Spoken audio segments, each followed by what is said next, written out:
एक बड़े अच्छे संत हैं, वे कह रहे थे, एक दिन चर्चा हुई, उन्होंने कहा महाराज श्रोता कितने प्रकार के होते हैं? महाराज हम तो नहीं जानते, आप ही बताओ। महाराज जी श्रोता 6 प्रकार के होते हैं। हमने कहा 6? हाँ। अच्छा कौन कौन महाराज? कहते श्रोता जो कथा सुने, और कह सोता, सोता मतलब जो कथा में बैठ के सोए, और तीसरा कहे सरवता जो कथा को कतर दे। उन्होंने कहा कि ये तो, हमने कहा अच्छा ये तो हमने सुना था। कहा आप ये सुने थे ना, 3 और हम कहते हैं। कौन? कहते हैं सूप, चलनी, कठौता। सूप, चलनी, कठौता। श्रोता, सोता, सरौता, सूप, चलनी, कठौता। ये बड़े ध्यान सुनिए। सूप का काम क्या है? चावल हो, दाल हो, धान हो, आप लेकर के फटकती हैं, जो कचरा होता है बाहर हो जाता है, और जो बढ़िया माल होता है अपने पास हो जाता है।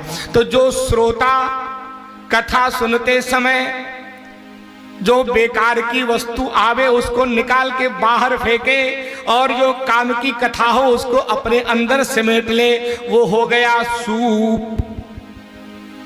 वो कौन है? और चलनी, चलनी से आटा चालिए, जो बढ़िया बढ़िया माल है सब बाहर, जो कचरा हुआ सब पास में है? नहीं ना? यही काम है चलनी का, क्या और कुछ? चलिए जो बढ़िया बढ़िया माल है वो सब बाहर, उसमें क्या बचा? कचरा। अरे ये ऐसी कह रहे थे, यही कहे। अरे नहीं नहीं, ठीक से नहीं बोल पा रहे थे, नहीं वो समझा नहीं पा रहे थे, हमने सुना, वो गा नहीं पाते, गा नहीं पा रहे थे। अरे भाई ये अपने, ये चलनी का स्वभाव है, वक्ता ये ऐसे नहीं, ऐसे हैं, ठीक है। ये कौन है? चलनी। और कठौता कौन है? कहते भैया जैसे भी हो, वो चाहे अच्छे हैं, जो भी मिले सब मिला करके एक ही में सान दो, वो हो गए कठौता। तो सोता, श्रोता, सरौता, और तीसरा कौन? सूप, चलनी, कठौता। ये श्रोता का लक्षण। वक्ता में देखिए, वक्ता में यहां कोई ब्रह्मा तो है नहीं, और रामचरितमानस तो ये तो अगाध शास्त्र, राममानस ही क्यों, जितने भी शास्त्र हैं सब अगाध हैं।